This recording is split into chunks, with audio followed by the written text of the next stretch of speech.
Haleluya. Happy Father's Day.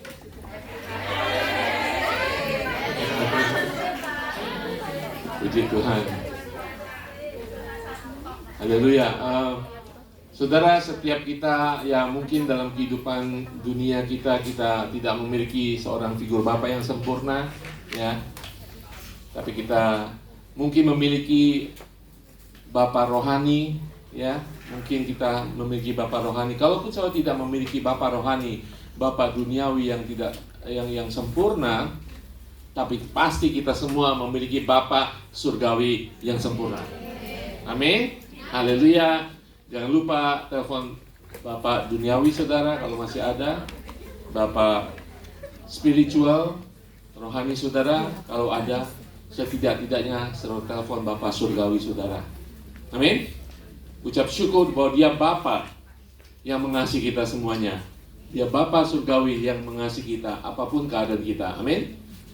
Kenapa saudara? Karena darah Tuhan Yesus sudah menjadikan kita anak selama-lamanya. Amin. Haleluya. Bagi teman-teman yang menyimak secara online, Happy Mother's Day. Happy Father's Day ya. Selamat Hari Bapa ya. Seorang bapa adalah panggilan sama dengan seorang ibu. Amin. Tidak gampang menjadi orang tua, tidak gampang menjadi bapak atau ibu, tetapi itu adalah panggilan. Amin. Itu tugas mulia menjadi seorang bapak ataupun menjadi seorang ibu. Haleluya, saudara sekalian.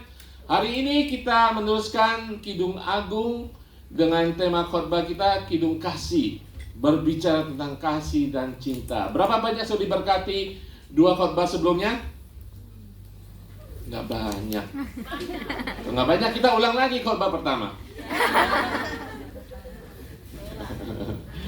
Haleluya, saudara sekalian. Di khotbah pertama kita berbicara dari awal. By the way, saudara menikmati pembacaan Kidung Agung?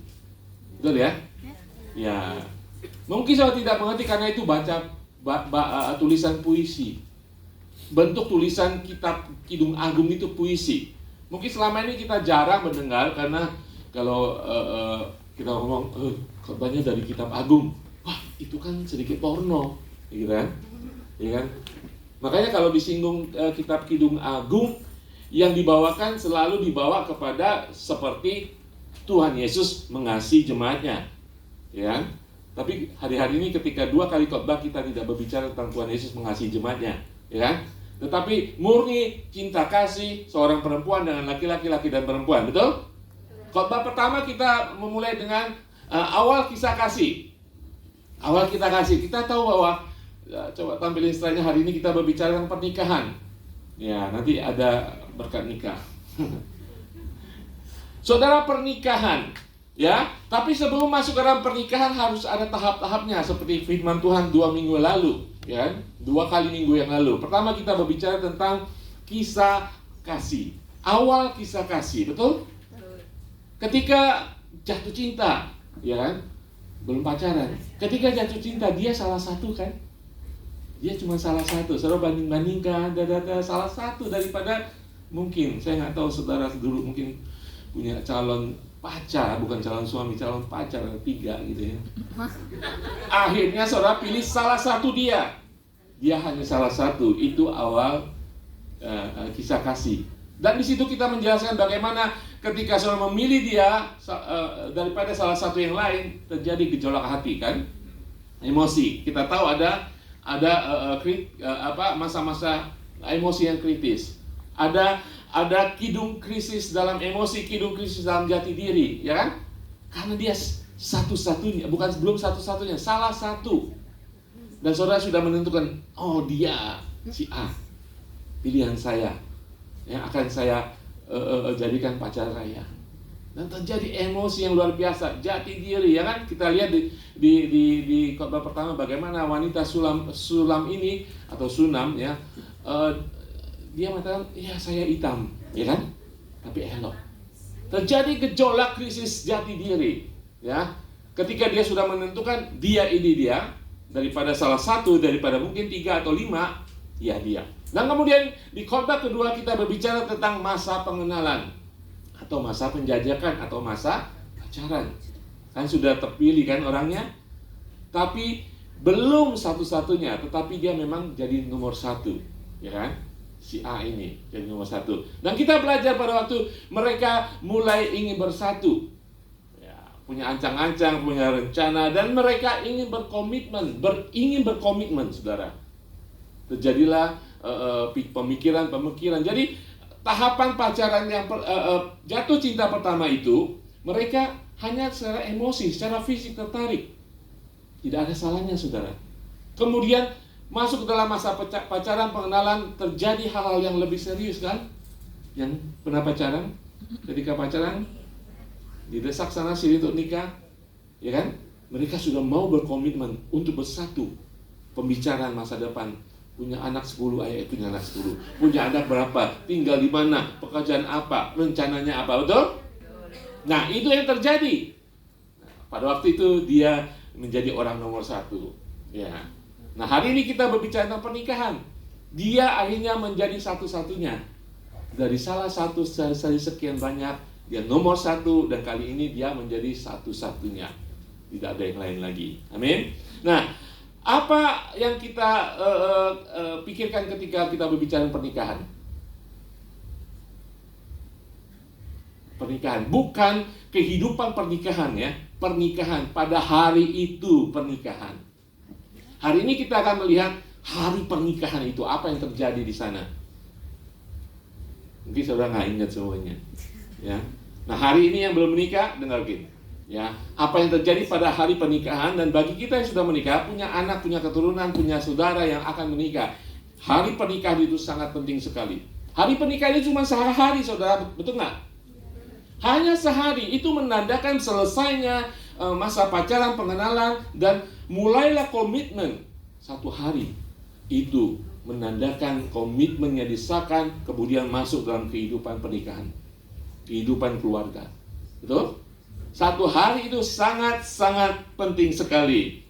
Pernikahan adalah kesempatan yang indah, kan? Betul? Saya suka, kan? Kadang-kadang nggak diundang datang ke pernikahan orang, gitu kan?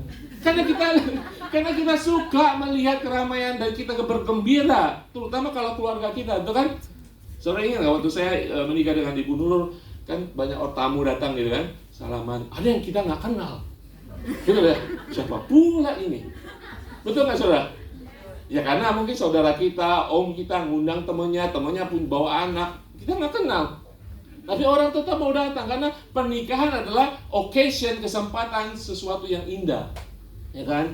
Ya kadang-kadang kita dengar teman kita nikah, oh dia nikah sama siapa? Oh si Anu nikah sama ini, masa sih, gitu kan? Kita senang walaupun kita kaget. Karena pernikahan itu adalah suatu occasion yang sangat indah. Kenapa? Karena dua orang bertukar janji satu sama lain di hadapan Tuhan. Amin. Pernikahan Kristen. Karena mereka ingin menghabiskan waktu mereka bersama-sama selama-lamanya, kalau bisa sampai kakek, nenek, sampai buyut. Betul? Ingin menghabiskan. Saudara tahu bahwa selain baptisan air dalam kehidupan orang Kristen, pernikahan adalah suatu acara publik, saudara. Baptisan kita mengumumkan kita bahwa kita di depan umum, di depan jemaat, bahwa kita sekarang pengikut Kristus. Sekarang kita menyerahkan hidup kita kepada Kristus, betul? Pernikahan juga adalah acara publik kepada khalayak ramai. Makanya pernikahan sangat-sangat menarik dan sangat suatu merupakan occasion yang luar biasa. Saudara, hari ini kita berbicara tentang akhirnya Raja Salomo, ya, akhirnya menikah dengan gadis sulam ini. Ketika kita lihat pertama itu pacarannya luar biasa, ya. Kadang-kadang kita geli gitu ngomongannya, dan karena mereka pacaran. Jangan pernah mau mengerti sampai kok bisa sih ngomong begitu, karena mereka pacaran, saudara. Segala isi hati diomongkan. Kita sudah baca sampai ke pasal 3. Nah, hari ini harinya, ya. Pengantinnya adalah Raja Salomo dan pengantin perempuannya adalah gadis sulam. Selalu ada sukacita, ada harapan dalam pernikahan dalam Tuhan. Amin. Saudara harus ingat, kita tandakan pertama bahwa pernikahan itu bukan acara gereja. Pernikahan itu bukan kehendak agama. Pernikahan itu adalah kehendak Tuhan. Pernikahan itu ide Tuhan. Pernikahan sudah terjadi di Taman Eden. terjadi pada manusia pertama. Di dalam Kejadian 2 ayat 24 mengatakan, sebab itu seorang laki-laki akan meninggalkan ayahnya dan ibunya dan bersatu dengan istrinya sehingga keduanya menjadi satu daging. Di dalam kitab Kejadian, Allah sudah mengordain menyatakan pernikahan, perpaduan seorang laki-laki dan perempuan. Jadi kalau pernikahan itu mau dari agama pun, dari agama manapun, sebenarnya itu ada penentuan dari Allah pencipta. Ya, sudah Allah tentukan. Nah, hari ini kita melihat hari pernikahan daripada Raja Salomo ini. Saudara siap membaca firman Tuhan? Amin. Amin. Ini adalah puisi ketiga. Jadi bahasanya masih puisi. Tapi saya ingin ingatkan dari bacaan ini, yang merah ini adalah pernyataan perempuan, mempelai perempuan, yang biru adalah pernyataan mempelai laki-laki. Masih ada banyak sekali bacaan yang bersifat puitis, tetapi lebih dalam lagi penggambaran Raja Salomo kepada mempelai perempuannya. Oke, kita baca. Nah, Kidung Agung 3, 6 sampai 11 sampai pasal kelima ayat 1. Ya, saya bacakan yang genap, saudara bacakan seterusnya ya. Yang ganjil dan kita bergantian. Pasal 3 ayat ke-6 mengatakan, apakah itu yang membumbung dari padang gurun seperti gumpalan-gumpalan asap, tersaput dengan harum mur dan kemenyan dan bau segala macam serbuk wangi dari pedagang? Lihat, itulah Joli Salomo, dikelilingi oleh 60 pahlawan dari antara pahlawan-pahlawan Israel. Semua membawa pedang, terlatih dalam perang, masing-masing dengan pedang pada pinggang karena kedahsyatan malam. Raja Salomo membuat bagi dirinya suatu tandu dari kayu Libanon. Tiang-tiangnya dibuatnya dari perak, sandarannya dari emas, tempat duduknya berwarna ungu. Bagian dalamnya dihiasi dengan kayu arang. Hai putri-putri Yerusalem, putri-putri Sion, keluarlah dan tengoklah Raja Salomo dengan mahkota yang dikenakan kepadanya oleh ibunya pada hari pernikahannya, pada hari kesukaan hatinya. Pasal keempat ayat 1. Lihatlah, cantik engkau manisku, sungguh cantik engkau, bagaikan merpati, matamu di balik telengkukmu, rambutmu bagaikan kawanan kambing yang bergelombang turun dari pegunungan Gilead. Gigimu bagaikan kawanan domba yang baru saja dicukur, yang keluar dari tempat pembasuhan, yang beranak kembar semuanya, yang tak beranak tak ada. Jadi giginya rapi gitu ya. Ayat ketiga, bagaikan seutas pita kermiji merah di bibirmu, dan elok mulutmu bagaikan belahan buah delima pelipismu di balik telengkukmu. Lehermu seperti menara Daud, dibangun untuk menyimpan senjata. Seluruh perisai tergantung padanya, dan gada pada pahlawan semuanya. Ayat 5. Seperti dua anak rusa buah dadamu, seperti anak kembar kijang yang tengah makan rumput di tengah-tengah bunga bakung. Sebelum angin senja berembus dan bayang-bayang menghilang, aku ingin pergi ke gunung Mur dan ke bukit Kemenyan. Ayat 7. Engkau cantik sekali manisku, tak ada cacat celah padamu. Ayat 8. Turunlah kepadaku dari gunung Libanon pengantinku, datanglah kepadaku dari gunung Libanon, turunlah dari puncak Amana, dari puncak Senir dan Hermon, dari liang-liang singa, dari pegunungan tempat macan tutul. Engkau mendebarkan hatiku, Dinda pengantinku. Engkau mendebarkan hati dengan satu kecapan mata, dengan seuntai kalung dari perhiasan lehermu. Berapa nikmat kasihmu, Dinda pengantinku. Jauh lebih nikmat cintamu daripada anggur, dan lebih harum bau minyakmu daripada segala macam rempah.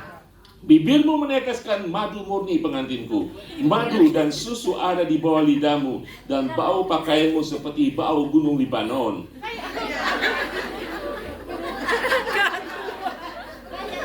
Dinda pengantinku, kebun tertutup engkau, kebun tertutup dan mata air termeterai. Tunas-tunasmu merupakan kebun pohon-pohon delima dengan buah-buah yang lezat, bunga pacar dan narwastu.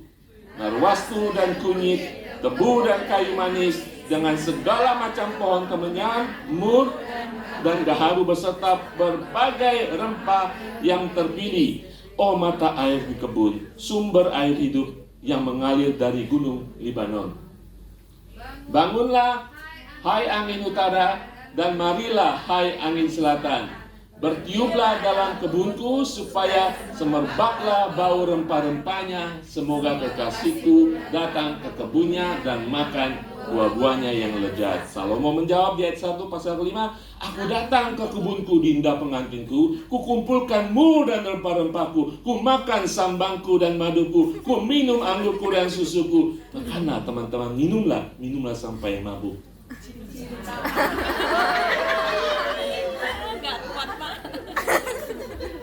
Ada sedikit mengatakan buah dada, tetapi ketika kita membaca semuanya, tidak mau sesuai kan? Bukan sesuatu yang kono kan? Karena ini omongan seorang mempelai laki-laki kepada mempelai perempuannya. Betul? Milik mereka saling memiliki. Betul? Saya menikmati puisi ini. Nih, dan kita belajar hari ini. Saudara, ini adalah perkataan, kalau kita lihat bagian pertama tadi, itu adalah prosesi pengantin. Ya. Di berbagai budaya banyak sekali prosesi pengantin, ya kan, acara adat, dan kemudian malam pengantin. Selesailah pengantin-pengantinan, mulailah hidup menjadi suami istri. Jadi hari ini ada 2 poin yang kita pelajari dari puisi ini di hari pernikahannya, yaitu apa yang terjadi pada masa pernikahannya dan apa yang terjadi setelah pernikahannya. Kehidupan seorang mempelai pada hari mempelai pengantin cuma 1 hari, dan seterusnya hidup sebagai suami istri. Ya, kita lihat apa yang terjadi pada hari ketika mereka menjadi pengantin. Pertama poinnya adalah mereka menjadi mempelai. Siapa yang pernah menjadi mempelai? Semuanya belum nikah? Atau semuanya nggak mau ngaku? Lupa ya? Tapi kita pernah terjadi, betul? Betul, oke. Kalau ada yang salah menurut firman hari ini, Tuhan sudah mengampuni kita. Kita melupakannya di belakang. Amin. Saudara duduk sini, jangan bilang nggak ada gunanya. Mau yang buat saya, ada gunanya. Firman Tuhan tidak pernah kembali dengan sia-sia. Amin. Suatu saat saudara akan menasihati keluargamu, keponakanmu, dan mungkin cucumu nanti dengan firman Tuhan yang benar. Mari saudara. Ya. Amin. Amin. Jadi jangan salahkan saya. Pak Ari kok bagi Tuhan menyinggung saya, menimbulkan masa lalu saya. Kita melupakan masa lalu. Amin. Dan saya masih percaya ketika pernikahan kita tidak benar, dimulai dengan sesuatu yang tidak alkitabiah, Tuhan masih bisa merubahnya dan menyempurnakannya. Amin. Haleluya. Mereka menjadi mempelai ya pada hari pernikahannya, ya pasti. Apa yang terjadi pada hari pernikahannya? Saudara, kita belajar. Apa maksud mempelai atau pengantin, saudara? Orang yang sedang melakukan pernikahan, betul? Gampang sekali ya, jangan terlalu teologi. Orang mempelai itu orang yang sedang melangsungkan pernikahan. Dalam bahasa Ibraninya, mempelai itu adalah kala. Kala itu artinya melengkapi. Mempelai itu melengkapi, jadi saling melengkapi. Kita lihat sebelum hari itu, mereka hanya kekasih. Ya mungkin dimulai dengan monyet-monyetan lah ya, kita tahu. Cinta monyet dan sebagainya. Dan kemudian menjadi taksir-taksiran, menjadi kekasih, menjadi pacar. Dan hari ini keputusan selesai masa pacaran. Makanya sering kita dengar bekas pacar saya, ya kan? Betul? Hari ini bukan pacar lagi. Hari ini pernikahan mempelai itu sudah komplit, lengkap. Ya, mereka saling mengasihi pada pandangan pertama. Secara fisik mereka jatuh cinta, kemudian secara emosional mereka jatuh cinta. Pada hari ini melengkapi semua fisik, emosional, dan hari ini hari yang diberkati oleh Tuhan. Amin. Jadi hari ini pernikahan, anggap aja ada yang nikah di sini ya, menandakan segala sesuatu yang ketika itu sudah selesai, menandakan sesuatu yang akan mulai baru. Ya, oke. Nah, saudara, di dalam kita lihat apa yang menjadi catatan dalam firman Tuhan tadi. Banyak sekali kata. Mungkin dulu mengatakan kekasih. Saat ini Raja Salomo mengatakan pengantinku.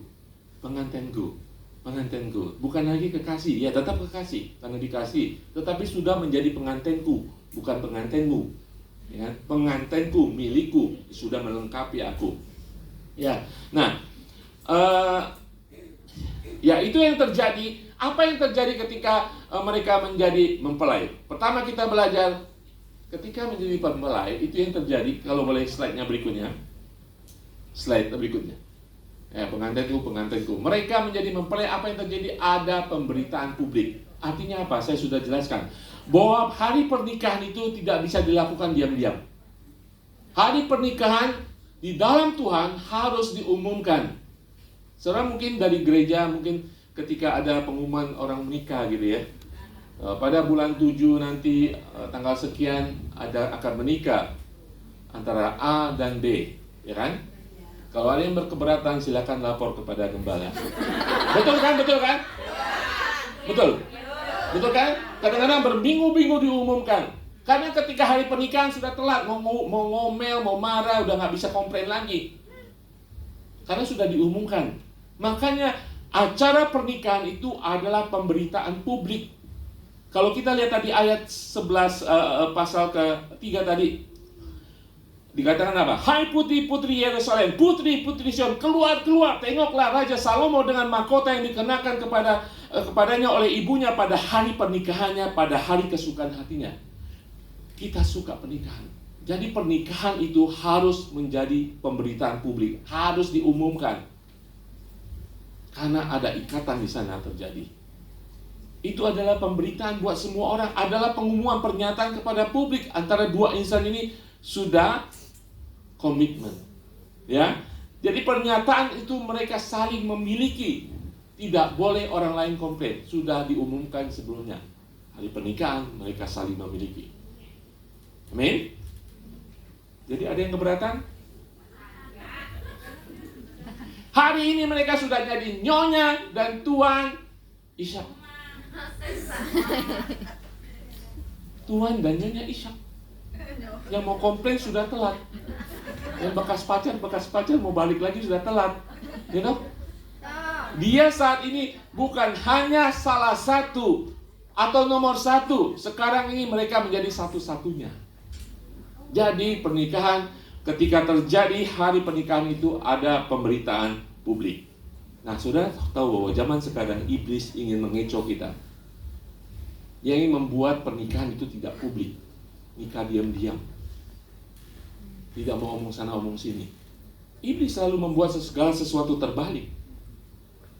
Kenapa saudara? Karena terjadi pernikahan itu akan mempengaruhi kehidupan masyarakat, kehidupan keluarga saudara. Terjadi perubahan kehidupan tatanan sosial di mana saudara hidup. Ketika saudara menikah di kampung, mau di kota, mau di manapun, akan mengubah tatanan desa situ kan? Betul? Ketika orang ketemu, nggak berani macam-macam lagi kan? Ya, sudah diambil orang. Ya, dia sudah jadi nyonya si A, ya kan? Terjadi perubahan tatanan. Kalau tidak ada pemberitaan publik, itu keinginan iblis. Emang dia udah nikah? Nggak dengar tuh. Berarti saya masih punya kesempatan. Betul kan logikanya? Pernikahan itu pernyataan publik dan iblis akan selalu berusaha menutupinya. Ketika pernyataan publik artinya apa? Hidup dan tubuh pasangannya adalah milik mereka sendiri dan tidak ada orang yang lagi bisa mengklaim. Pernyataan publik, ya. Dan apalagi yang terjadi? Tidak hanya tatanan sosial. Ketika mereka menjadi mempelai pada hari itu tidak hanya pengumuman, tetapi yang kedua ada janji yang diucapkan. Nah, ini sangat-sangat penting sekali. Ada janji diucapkan, ada perjanjian. Ketika saudara menerima Yesus sebagai Tuhan dan Juru Selamat, dibaptis, itu perjanjian baru, kehidupan baru saudara dinyatakan. Bahwa saudara milik Tuhan selama-lamanya sampai hari penebusan Tuhan. Kenapa? Dimeteraikan oleh darah Tuhan. Itu maka kita disebut anak-anak perjanjian baru. Perjanjian baru. Perjanjian lama adalah perjanjian Abrahamik antara bangsa Israel dengan Tuhan. Masih terjadi sampai saat ini, perjanjian namanya. Karena di bawah Tuhan. Pernikahan janji diucapkan akan membentuk suatu covenant, perjanjian selama-lamanya. Saya bingung. Siapa ingat janji nikah? Oke, tampilkan janji nikah. Mari kita lihat lagi. Janji nikah. Janji nikah. Saya mengambil engkau, Nurul Wiyati Kosasi, sebagai istri saya. Oke, baca. Baca, untuk saling memiliki dan menjaga dari sekarang sampai selama-lamanya, pada waktu susah maupun senang, pada waktu kelimpahan maupun kekurangan, pada waktu sehat maupun sakit, untuk saling mengasihi dan menghargai sampai maut memisahkan kita sesuai dengan hukum Allah yang kudus, dan inilah janji setiaku yang tulus. Ini adalah janji pernikahan. Jadi pada saat hari pernikahan, kedua mempelai mau sibuk dari pagi, sasak, dandan, pokoknya yang paling penting ini. Ya, bukan masalah foto studio, masalah saudara bulu matanya 2 cm. Yang paling penting adalah penyataan publik dan janji pernikahan. Ada janji covenant, bukan kontrak, saudara, bukan kawin kontrak, tapi janji pernikahan. Saudara pernah dengar kawin kontrak? Teken kawin kontrak? Nah ya, bahkan pernikahan biasa sekalipun ada kadang-kadang ada teken kontrak, pisah harta. Saudara pernah dengar? Keluarga kaya dengan keluarga kaya menikah di depan gereja, baca janjinya, tapi ada tambahan kontraknya, pisah harta. Jadi ketika hari pernikahan itu yang 1 hari biasanya, ya mau saudari jam 4 pagi sampai jam 10 malam, pokoknya 1 hari itu pernikahannya, ada janji yang diucapkan untuk seumur hidup yang mengikat mereka. Ada suatu pernyataan saya ya, tentang covenant. Dikatakan pernikahan bukan 50-50, saudara, tetapi 100%. Mereka menyerahkan segalanya yang mereka miliki untuk menjadi satu. Ya, atau pernikahan adalah perjalanan seumur hidup, belajar mengasihi seperti Yesus mengasihi. Ada perjanjian di hadapan Tuhan dan di hadapan jemaat Tuhan. Saudara tahu bahwa janji nikah sudah terjadi di Taman Eden? Kita lihat janji nikah. Saya mau lihat janji nikah di Taman Eden. Jadi bukan bisa-bisa yang gereja, ya hanya modifikasi dan sebagainya. Kita lihat Kejadian 2:23. Lalu berkatalah manusia itu Adam, inilah dia, tulang dari tulangku dan daging dari dagingku. Ia akan dinamai perempuan sebab ia diambil dari laki-laki. Itu janji penyatuan, saudara.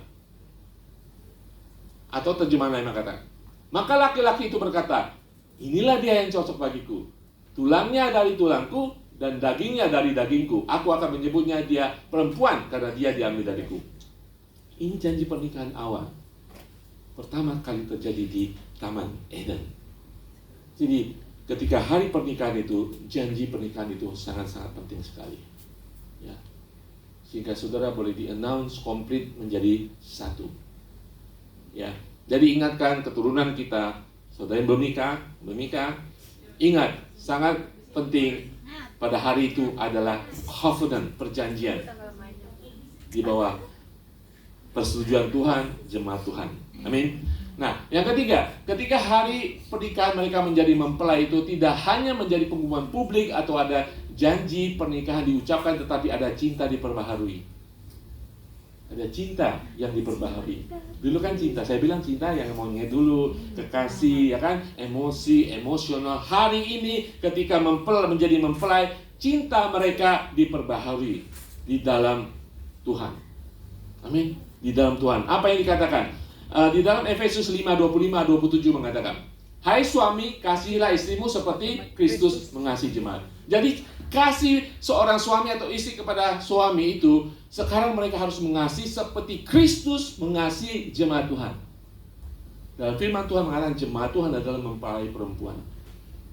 Jadi perubahan kasih mereka mungkin ya kasih emosi, kasih fisik, kali ini mereka harus mengerti bahwa kasih mereka adalah kasih seperti Yesus mengasihi, ya kan? Dan telah menyerahkan dirinya baginya untuk menguduskannya sesudah ia menyucikannya dengan memandikannya dengan air dan firman, baptisan dan firman Tuhan, supaya dengan demikian ia menempatkan jemaat di hadapannya, di hadapan dirinya dengan cemerlang tanpa cacat atau kerut atau yang serupa itu, tetapi supaya jemaat kudus dan tidak bercela.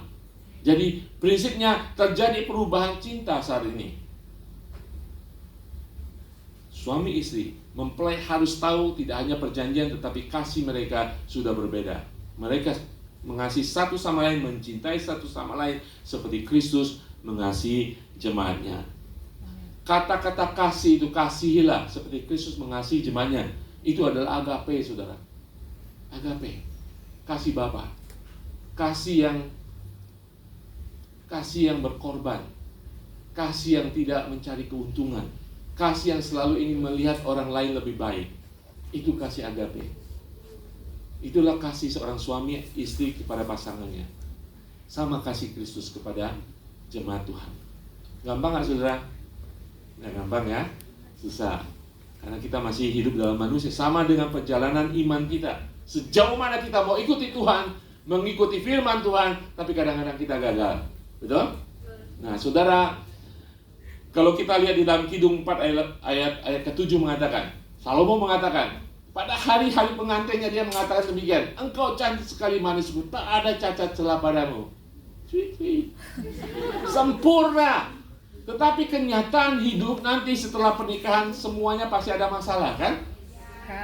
Ada salah, ada dosa. Disitulah kasih karunia, kasih agape dinyatakan.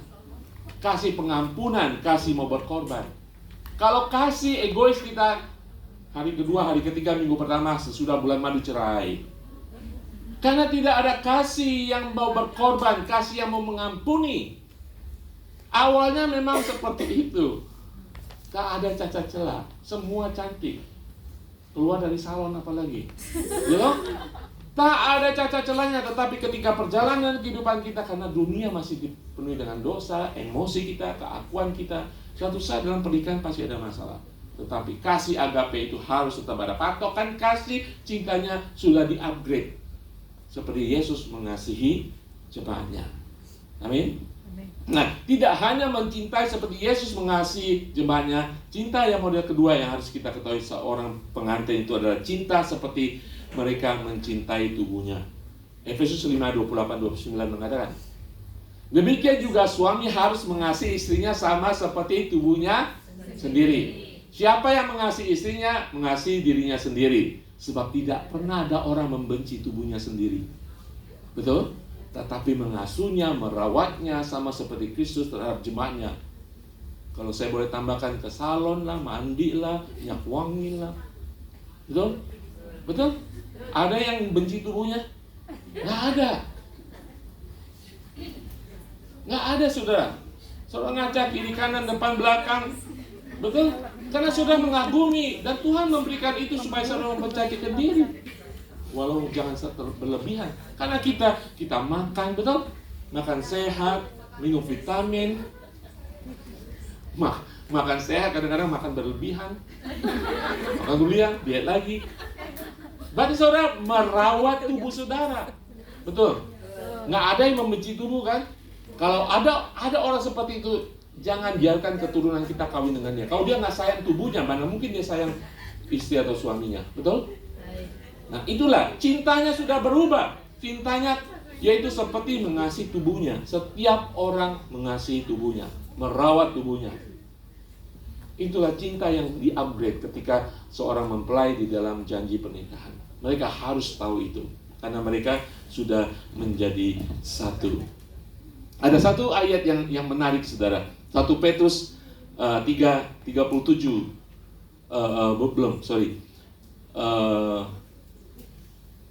Ya, 1 Petrus 3 ayat 7 mengatakan, demikian juga kamu, hai suami-suami, hiduplah bijaksana dengan istrimu sebagai kaum lebih lemah. Hormatilah mereka sebagai teman, pewaris dari kasih karunia, yaitu kehidupan, supaya doamu tidak terhalang. Ini hanya konsekuensinya ketika kita tidak mengasihi pasangan kita seperti Yesus mengasihi jemaatnya. Ada doa-doa kita yang terhalang. Ada doa-doa kita memakan waktu yang panjang. Ya, kita sama-sama pewaris kerajaan surga, pewaris kasih karunia. Ya, jadi kalau ada doa-doa yang terhalang, doa-doa yang lama sekali jawab, kita harus cek apakah kita mengasihi pasangan kita seperti Yesus mengasihi jemaat Tuhan. Amin. Itu hanya tambahan firman Tuhan. Yang tadi kita belajar, pada hari itu mereka menjadi pengantin, ada pernyataan publik, ada janji pernikahan, ada cinta yang diubahkan. Itu hanya sehari. Dan kemudian besokannya mereka menjadi suami istri. Poin kedua, mereka menjadi suami istri. Kembali kenangan. Apa yang terjadi ketika mereka menjadi suami istri? Ini harusnya kita tahu. Ada 3 hal. Mereka menjadi bersatu dalam hidup, mereka bersatu dalam tubuh, mereka saling memiliki. Mereka bersatu dalam hidup. Di dalam Matius 19:5-6 mengatakan, dan firman-Nya, sebab itu laki-laki akan meninggalkan ayah dan ibunya, bersatu dengan istrinya sehingga keduanya menjadi satu daging. Demikianlah mereka bukan lagi 2 melainkan 1, karena itu apa yang dia telah dipersatukan Allah tidak boleh. Mereka bersatu dalam hidup. Ada beberapa orang ketika menjadi istri seseorang, mereka merubah namanya, kan? Nama marganya, betul? Mereka merubah nama marga. Artinya mereka sungguh-sungguh mendedikasikan. Mereka sudah lepas dari marganya dan menjadi satu dengan suaminya. Mereka bersatu dalam hidup mereka. Tadi janji pernikahan mengatakan, pada waktu susah, senang, berkelimpahan, kekurangan, sehat ataupun sakit, betul? Karena mereka sudah berkomitmen, mereka harus berkomitmen hidup dalam kesatuan. Susah, duka, sakit, nggak sakit, kurang, nggak kurang, tetap hidup bersama. Ada masa-masa sekarang modern begitu komersil, begitu materialistik, ketika pasangannya bangkrut, dia meninggalkan. Mereka tidak tahu komitmen untuk menjadi suami istri, ya kan? Mereka sudah bersatu dalam hidup dalam segala hal. Jadi komitmen mereka hidup bersama itu on ketika mereka menyatakan janji pernikahan. Dan komitmen itu akan off, saudara, akan off ketika salah satu dipanggil Tuhan. Ya kan? Ingat, on seterusnya, suka dan duka.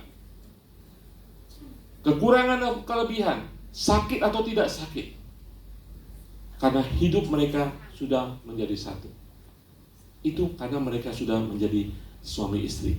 Yang kedua, mereka tidak hanya bersatu dalam hidup, mereka bersatu dalam tubuh. Berbicara tentang hubungan seksual. Kalau kita lihat khotbah yang pertama, yang kedua, mereka masih masa penjajakan dan pengenalan. Selalu diakhiri dengan ayat berikutnya, coba ditampilkan. Di dalam Kidung Agung 2 ayat 7 dan Kidung Agung 3 ayat 5 mengatakan, janganlah kamu membangkitkan, menggerakkan cinta sebelum diinginkan. Di akhir khotbah kedua juga mengatakan, jangan kamu membangkitkan dan menggerakkan cinta sebelum diinginkan. Ketika emosi, jatuh cinta, ganteng banget, ngiler, saudara ngiler boleh. Tetap pasang rem ini. Ketika saudara sudah pacaran, sudah hampir yakin, tetap pasang rem ini. Jangan kamu membangkitkan. Ya, itu istilah Indonesia ya. Betul saudara? Ya, itu yang harus kita ajarkan. Nah, hari ini adalah hari pernikahannya. Kalau saudara baca tadi puisinya, itu adalah puisi sedikit sensual, saudara. Karena dia sudah menjadi pasangannya, dia sudah menjadi mempelainya. Tinggal malam pengantin. Apa yang terjadi? Kita lihat ayat berikutnya. Di akhir daripada pasal 4 dan 16, ini adalah malam pengantin, saudara. Ajakan malam pengantin. Tadi dikatakan jangan membangkitkan, jangan membangunkan. Kali ini perempuan mengatakan di ayat ke-16 pasal 4, bangunlah. Tadi kan nggak boleh bangun kan? Nggak boleh membangkitkan. Waktu itu masih awal kisah kasih, masa pengenalan, nggak boleh.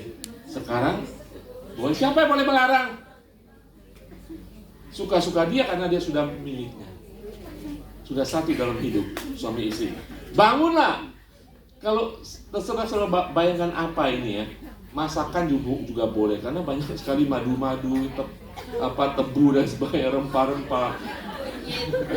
Ada kunyit tadi disebutkan. Ada kayu manis disebutkan, macam-macam rempah. Ini pengantin memasak apa-apa gitu ya. Tetapi yang pasti mereka menikmati ungkapan mereka itu, ungkapan pacaran waktu itu. Saya nggak tahu pacaran sekarang ungkapannya apa. Ya kan? engkau seperti iPhone, licin di depan, isinya banyak. Ya nggak tahu ya pacaran sekarang. Yang penting mereka mengatakan sendiri. Tapi Salomo mengatakan demikian. Perempuan ini malam pengantin dia mengajak Salomo mempelai laki-lakinya. Bangunlah, hai angin utara, dan marilah, hai angin selatan. Bertiuplah dalam apa? Kebunku, mungkin tubuhku gitu ya, supaya semerbaklah bau rempah-rempahnya. Semoga kekasihku datang ke kebunnya dan makan buah-buahnya yang lezat. Sedikit porno? Tidak porno karena itu suami istri. Ya. Saudara punya bahasa rahasia dulu, saya tahu. Nah, ngomong aja. Tapi ini perempuan Salomo dicatat di firman Tuhan untuk mengajar kita. Amin. Bisa mengatakan ini karena mereka sudah mantenan dan sudah resmi menjadi suami istri. Dan Salomo mengatakan apa? Sampai telan air. Janganlah, gitu kan? Enggak kan? Aku datang ke kebunku. Dia sudah tahu itu kebunnya, miliknya. Tubuh perempuan itu miliknya, bukan milik siapa lagi. Ku, Dinda pengantin,ku, kukumpulkan mur dan rempah-rempah. Ku. Tadi kan yang perempuan mengatakan rempah-rempah, buah-buah. Sekarang Salomo datang, ku makan buahku.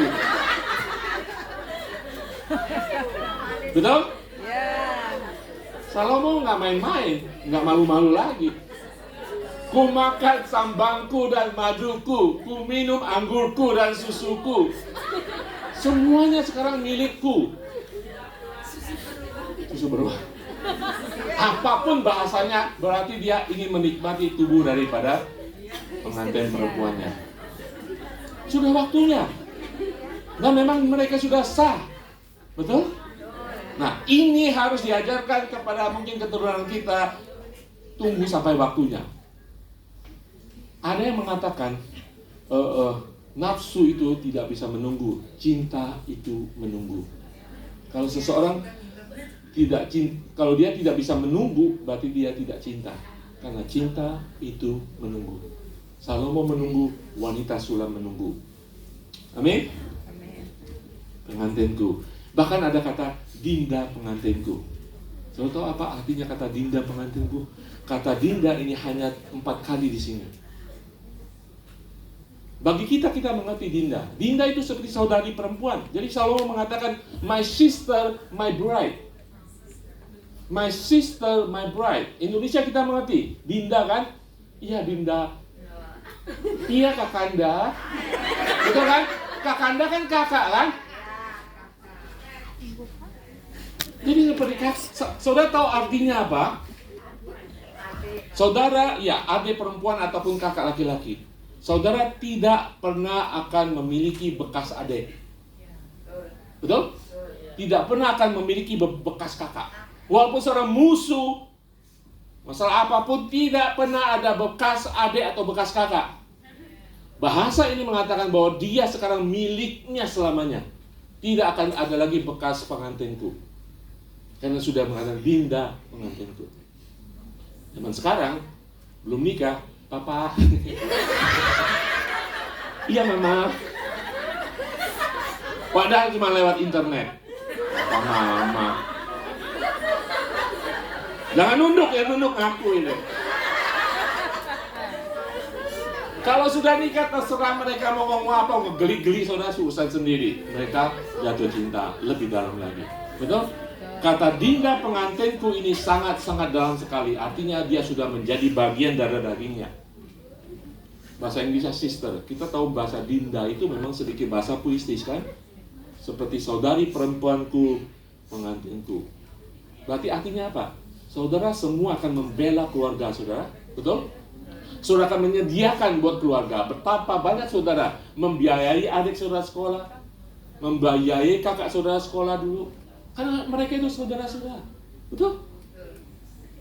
Itu artinya Salomo sudah mengambil dia sebagai tidak hanya pengantinnya, istrinya mengambil bagian daripada dia sebagai keluarganya. Dia akan menyediakan, dia akan melindungi. Itu arti daripada kata binda di sana. Melindungi, menyediakan, dan sebagainya. Amin. Dan tidak hanya mereka tadi mengatakan mereka bersatu dalam hidup, bersatu dalam tubuh, dan mereka saling memiliki.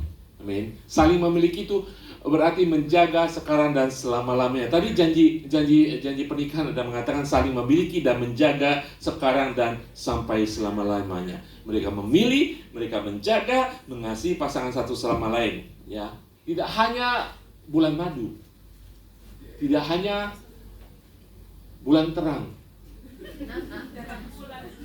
bulan awal dapat gaji, bulan akhir, setiap hari dalam sebulan, dalam setahun, dalam seumur hidup mereka saling memiliki. Betul? 1 Korintus 7:34 mengatakan, hendaklah suami memenuhi kewajibannya terhadap istrinya, demikian pula istri terhadap suaminya. Mereka saling memiliki. Istri tidak berkuasa atas tubuhnya sendiri tetapi suaminya. Demikian pula suami tidak berkuasa atas tubuhnya sendiri tetapi istrinya. Mereka saling memiliki. Amin. Jadi ketika masa pada hari pernikahan mereka menjadi mempelai, apa yang terjadi? Pengumuman publik, janji pernikahan, nah kemudian cinta yang diubahkan. Dan setelah hari pengantin besokannya, saudara, makanya kalau pernikahan itu dikatakan kamu menjadi raja ratu nggak selama-lamanya kan? Pernikahan itu, hari pernikahan cuma sekali itu, tapi banyak sekali hal yang terjadi di sana, bukan sekedar pesta. Ya. Kalau boleh tampilkan gambar yang pertama yang rame-rame itu.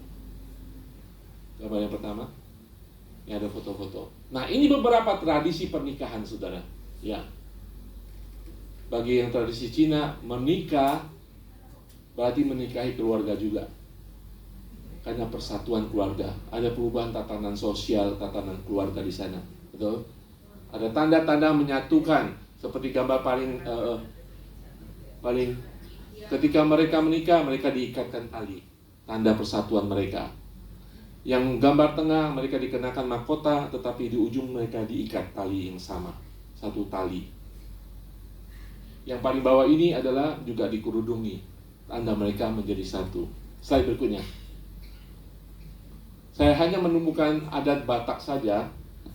Ketika mereka menikah, mereka dipakai ulos yang sama, satu menjadi satu. Itu hanya tanda ataupun saling menyuap, tanda kesatuan suami istri dalam pernikahan. Ataupun dikerudungi, berarti mereka menjadi satu, jadi raja dan ratu sehari, menandakan bahwa mereka sekarang suami istri. Dan kita tahu suami istri berarti hidup mereka bersatu. Tidak hanya hidup tetapi tubuh dan juga saling memiliki. Amin? Dua slide terakhir. Happy ending? Hari pernikahannya itu happy, saudara. Hari pernikahan itu happy. Apakah happy-nya akan ending? Kita nggak tahu. Tunggu khotbah berikutnya. Apapun yang kita alami hari-hari ini, saudara, banyak yang sudah menikah, ya, banyak yang sudah meninggal. Mungkin ada pasangan yang sudah meninggal dan sebagainya. Kita mengenang hari-hari pernikahan itu. Kehidupan pernikahan. Hari pernikahan cuma satu. Kehidupan pernikahan itu mungkin tidak mulus-mulus, tidak seindah hari pernikahan. Ya, banyak tamu, ya kan, banyak hadiah, banyak angpau dan sebagainya. Happy kan? Ya kan? Tetapi ketika kehidupan pernikahan itu tidak selalu happy-happy. Ya.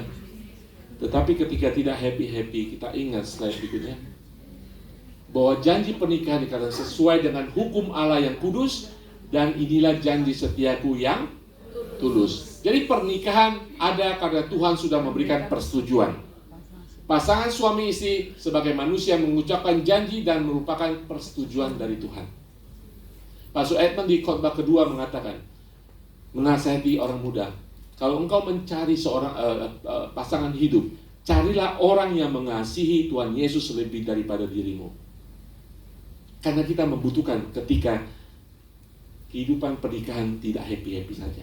Carilah pasangan hidup yang mengasihi Tuhan Yesus lebih daripada dirimu sendiri. Mengerti saudara?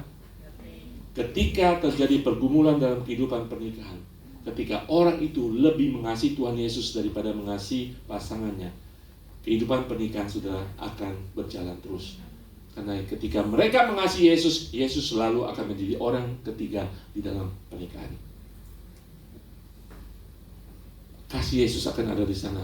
Penyertaan Tuhan Yesus ada di sana. Karena pasangannya itu lebih mengasihi Yesus daripada. Dengan mengasihi Yesus lebih daripada mereka, berarti mereka akan mengasihi kita dengan kasih Yesus. Apapun yang terjadi dalam pergumulan kehidupan pernikahan, ada Yesus di sana. Amin. Ini adalah pernikahan kita sebagai umat Tuhan. Ya, tidak selamanya kehidupan pernikahan indah, seindah hari pernikahan. Tetapi di dalam Tuhan, kehidupan pernikahan akan menjadi indah seindah hari pernikahan. Amin, saudara. Ya, saudara, bagi kita semua yang belum menikah hari ini boleh belajar. Amin. Tidak ketawa ke TV, tapi ada firman Tuhan, kita belajar. Amin. Ada hal yang begitu familiar, tapi kita tidak mengerti ada landasan firman Tuhan di sana. Amin. Ya, bagi kita yang sudah rada-rada telat gitu ya, Tuhan mengampuni. Lupakan yang di belakang. Ya, ada rencana Tuhan di depan. Saya masih percaya ketika pasangan hidup saudara masih ada, ya, dan meninggalkan saudara, Tuhan masih adalah Tuhan yang berkuasa. Amin. Walaupun dulu kita tidak menikah dengan janji perjanjian pernikahan, ya, Tuhan masih Allah yang menyelamatkan saudara, Dia akan menyelamatkan juga pernikahan kita. Amin. Bagi saudara yang akan menikah, mencari pasangan, prinsip-prinsip ini sangat penting sekali.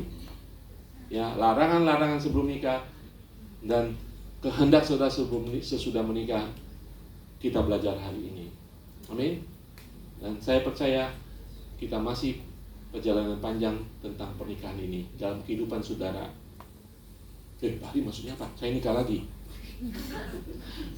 Maksud saya saudara masih punya keturunan, ya, keponakan, keluarga saudara, ya. Mari kita belajar dari kitab Kidung Agung ini. Kitab Kidung Agung ini sangat praktikal, saudara. Didasari oleh firman-firman Tuhan. Walaupun berbentuk puisi, berbentuk sesuatu yang kita tidak mengerti, itu karena bahasa cinta manusia. Tapi ada prinsip-prinsip firman Tuhan di baliknya. Amin. Haleluya. Mari bangkit berdiri. Haleluya Tuhan. Terima kasih Tuhan Yesus. Hamba boleh berdoa Tuhan untuk teman-teman yang saat ini Tuhan, yang merencanakan pernikahan Tuhan, yang masih mencari pasangan hidup Tuhan. Pertama, kami percaya Tuhan Kau sudah menyediakan yang terbaik Tuhan. Yang kedua, hamba boleh berdoa agar mereka mempersiapkan, menjaga hidupnya suci, kudus, murni di hadapan-Mu Tuhan, sampai pada hari pernikahan Tuhan.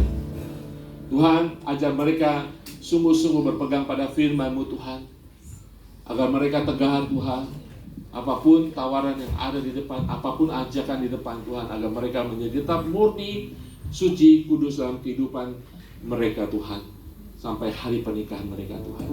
Ajar kami juga Tuhan, untuk mengingatkan keluarga kami, anak kami, cucu kami, yang mungkin akan menginjak masa-masa pacaran mereka, untuk mereka sungguh-sungguh berpijak, berpegang pada firman Tuhan.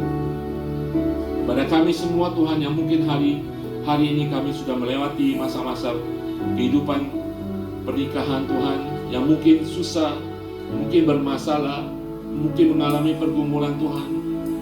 Firman-Mu hari ini boleh menguatkan kami Tuhan. Firman-Mu hari ini boleh meneguhkan kami Tuhan, bahwa kami di dalam Engkau Tuhan, kami selalu ada penghiburan Tuhan, kami selalu ada pengampunan Tuhan, kami selalu ada pelepasan Tuhan.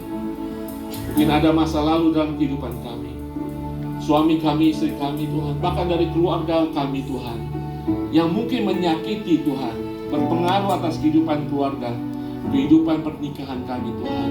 Tuhan, hari ini kami nyatakan Engkau ada di tengah-tengah pernikahan kami, apapun bentuknya saat ini Tuhan. Ketika Engkau berkehendak Tuhan, kami boleh berkata, terjadi setul rencana-Mu Tuhan. Karena pernikahan adalah rencana-Mu Tuhan. Pernikahan adalah kehendak-Mu Tuhan. Ampuni kami ketika kami melangkah dengan salah Tuhan. Beri kelegaan pada kami semua saat ini Tuhan. Terima kasih Tuhan. Kuatkan mereka yang akan menghadapi hari-hari pacaran mereka, pernikahan mereka.